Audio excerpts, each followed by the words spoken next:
Shalom, selamat pagi menjelang siang, Bapak Ibu dan saudara-saudaraku yang dikasih oleh Tuhan. Senang sekali pagi hari ini saya bisa menjumpai Bapak Ibu di dalam tayangan video singkat ini. Saudara, sebelum kita membaca dan merenungkan firman Tuhan, terlebih dahulu kita akan tunduk kepala, kita berdoa. Mari kita berdoa. Bapa kami yang ada di dalam surga, kami bersyukur Tuhan, pagi hari ini Tuhan mengizinkan kami kembali untuk duduk diam. Bersama-sama kami akan membaca dan merenungkan firman-Mu. Tuhan, kiranya Engkau menolong memberkati supaya melalui kebenaran firman-Mu ini kami diberkati, kami dibentuk, kami dipoles, kami diubahkan supaya kami memiliki tujuan hidup yang sesungguhnya seperti yang Tuhan tetapkan di dalam firman-Mu. Tuhan, terima kasih, berkati hari ini. Dalam nama Yesus kami berdoa. Amin. Saudaraku yang dikasih oleh Tuhan, hari ini saya ingin mengajak Bapak Ibu untuk membaca kembali satu kebenaran firman Tuhan di dalam kitab Filipi. Filipi pasal 1 ayat 20 sampai dengan ayat yang ke-26. Filipi 1 ayat 20 sampai dengan ayat yang ke-26. Tetapi saya hanya akan membaca ayat yang ke-20 saja. Tema kita hari ini adalah tujuan hidup orang percaya. Ayat 20 berkata begini, sebab yang sangat kurindukan dan kuharapkan ialah bahwa aku dalam segala hal tidak akan beroleh malu, melainkan seperti sedia kala, demikian pun sekarang, Kristus dengan nyata dimuliakan di dalam tubuhku, baik oleh hidupku maupun oleh matiku. Sedemikian jauh pembacaan firman Tuhan hari ini. Diberkatilah setiap kita yang membaca dan merenungkan firman Tuhan. Saudaraku yang dikasih oleh Tuhan, tujuan hidup orang percaya.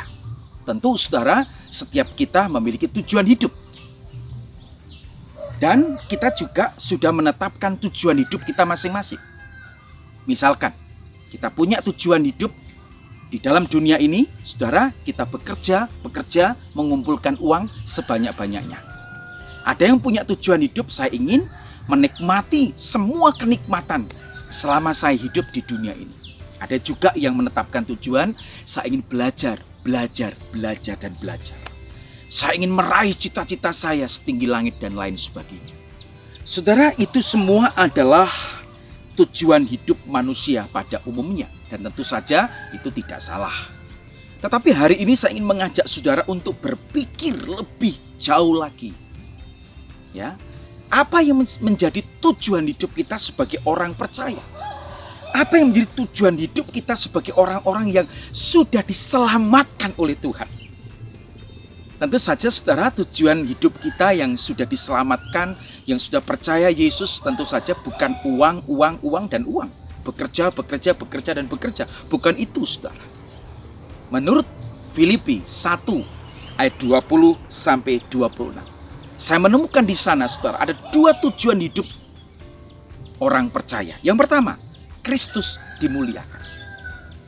Saudara, ini seharusnya menjadi tujuan utama hidup kita, orang Kristen. Bagaimana Kristus tetap dimuliakan melalui kehidupan kita, bahkan melalui kematian kita sebagai orang-orang percaya. Saudara, Rasul Paulus mengungkapkan kerinduannya, mengungkapkan keinginannya, bagaimana dia ingin, dia harapkan yang sangat penting baginya, bukan kekayaan, bukan ketenaran, bukan jabatan yang paling Paulus inginkan dan harapkan, tetapi di dalam kehidupannya Rasul Paulus inginkan Kristus tetap dimuliakan. Saudara lihat, kalau baca di dalam terjemahan bahasa Indonesia masa kini, sangat indah sekali. Saya akan membaca untuk saudara ayat 19 dengan terjemahan bahasa Indonesia masa kini. Yang saya sangat inginkan dan harapkan ialah supaya jangan sekali-kali saya gagal dalam tugas saya. Sebaliknya, saya berharap supaya setiap saat, terutama sekali sekarang, saya dapat bersikap berani sehingga dengan segenap jiwa raga saya, baik saya hidup atau mati, Kristus dimuliakan. Bagi Paulus, yang paling penting di dalam hidupnya, yang paling diharapkan di dalam hidupnya. Bukan ketenaran, bukan kekayaan, tetapi yang paling dia inginkan dan harapkan dan rindukan adalah Kristus tetap dimuliakan di dalam hidup dan matinya. Karena itu di dalam ayat yang ke-21, kalau saudara membaca, adalah sebuah statement, komitmen dari hidup Rasul Paulus. Dia katakan begini, karena bagiku hidup adalah Kristus dan mati adalah keuntungan. Bagi Paulus hidup adalah Kristus. Dan kalaupun dia mati, itu adalah sebuah keuntungan. Dengan kata lain, saudara, Rasul Paulus ingin mengatakan, karena bagi saya, tujuan hidup saya hanyalah Kristus. Dan mati berarti untung. Pertanyaannya bagi kita, saudara. Kita orang-orang yang sudah percaya, kita orang-orang yang sudah ditebus, kita adalah orang-orang yang menjadi milik Kristus. Kita orang-orang yang melayani Tuhan. Sekarang apa yang menjadi tujuan hidup kita? Apakah kita akan terus menimbun kekayaan, harta benda tanpa memikirkan Tuhan? Tujuan hidup kita apakah jabatan-jabatan, karir-karir? Hari ini Tuhan berpesan kepada kita supaya kita memiliki tujuan hidup yang baru, yaitu Kristus tetap dimuliakan di dalam hidup dan kematian kita. Seperti Rasul Paulus katakan, karena bagi saya tujuan hidup saya adalah dan hanyalah Kristus, dan mati berarti untung. Saudara, bagi Paulus mati untung itu karena dia mati, dan setelah itu dia akan bersama-sama tinggal di surga bersama-sama dengan Tuhan dan Allah. Saudaraku dikasih oleh Tuhan, itulah tujuan pertama dari kehidupan orang-orang yang percaya. Yang kedua, tujuan hidup orang percaya yang kedua adalah bekerja memberi buah. Saudara, Tuhan tidak pernah melarang orang Kristen bekerja menghasilkan uang. Bahkan Tuhan menyuruh supaya kita bekerja. Karena disitulah kita bisa menghidupi keluarga dan rumah tangga kita. Tuhan gak pernah melarang orang Kristen untuk bekerja menghasilkan duit. Karena uang memang kita butuhkan di dalam kehidupan kita. Kita membutuhkan uang untuk hidup. Tetapi bukan berarti hidup untuk uang. Saudara, banyak orang yang mengaku dirinya Kristen. Mengaku melayani Tuhan. Mengaku menjadi orang Kristen yang sudah puluhan tahun. Tetapi hidup mereka seringkali dikuasai oleh uang dan untuk uang. Sampai kemudian mereka lupa akan Tuhan. Lupa waktu berdoa, lupa waktu membaca Alkitab, lupa untuk beribadah, lupa untuk persekutuan dan lain sebagainya. Hal-hal yang rohani dikesampingkan dan dia hanya berpikir tentang uang, dan uang. Saudara, Rasul Paulus pernah mengingatkan kita di dalam 1 Timotius 6 ayat yang ke-10.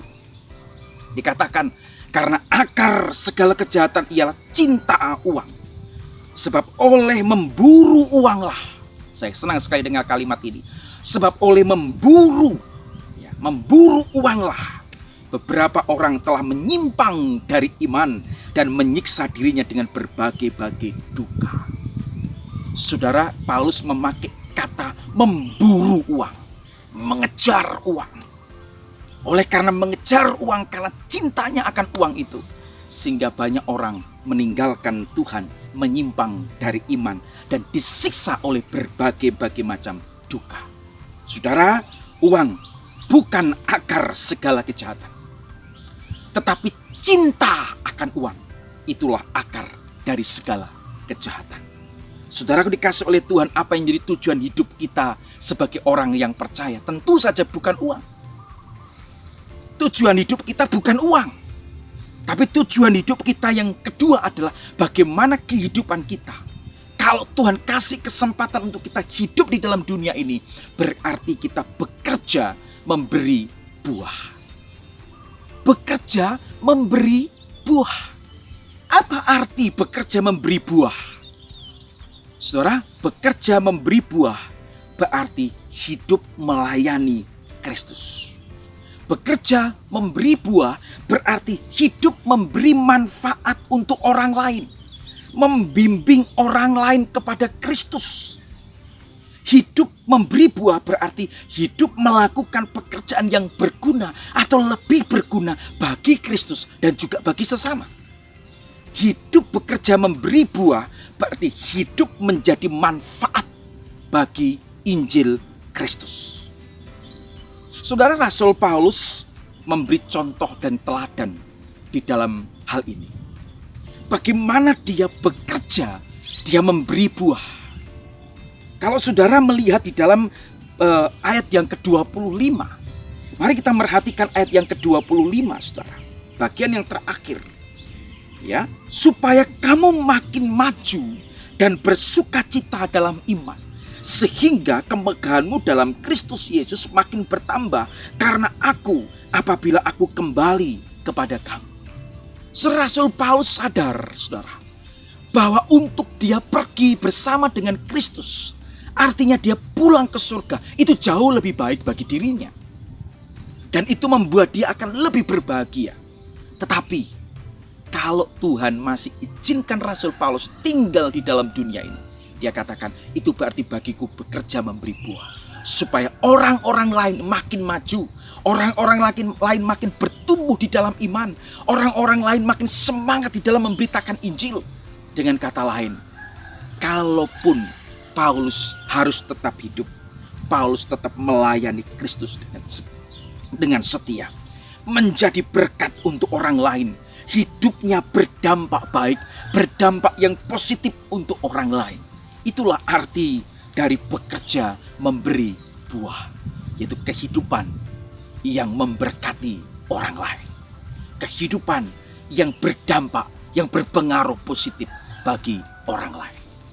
Saudara, itulah yang seharusnya menjadi tujuan hidup kita orang-orang percaya. Yaitu bagaimana kehidupan kita, Kristus dipermuliakan. Bagaimana kehidupan kita adalah kehidupan yang bekerja, memberi buah, berdampak, berpengaruh positif kepada orang-orang di sekitar kita. Kiranya Tuhan memberkati kita. Apa tujuan hidupmu? Mari kita terus renungkan di dalam kehidupan kita.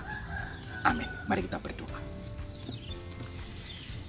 Bapa kami yang ada di dalam surga, terima kasih Tuhan untuk firman-Mu di pagi hari ini. Engkau telah menyadarkan kami kembali akan apa yang seharusnya menjadi tujuan daripada hidup kami. Tujuan hidup kami bukan hanya di dunia ini, bukan hanya untuk mengumpulkan uang dan uang, bukan hanya bekerja sampai lupa akan Engkau. Tetapi kami memiliki tujuan yang sudah Tuhan tetapkan buat kami, supaya Kristus Engkau dipermuliakan, baik di dalam hidup kami maupun di dalam kematian kami. Kami juga terus boleh memiliki tujuan yang baru, supaya di dalam kehidupan kami tetap bekerja memberi buah. Kehidupan yang berdampak kepada orang lain, kehidupan yang menjadi berkat bagi orang-orang di sekitar kami. Tuhan, meteraikan firman-Mu di dalam hati kami masing-masing. Biarlah firman-Mu ini terus memimpin kehidupan kami, supaya kami memiliki tujuan hidup yang baru, sesuai dan selaras dengan kebenaran firman-Mu. Terpujilah nama-Mu Tuhan. Di dalam nama Tuhan Yesus kami bersyukur dan berdoa. Amin. Tuhan Yesus memberkati saudara. Haleluya.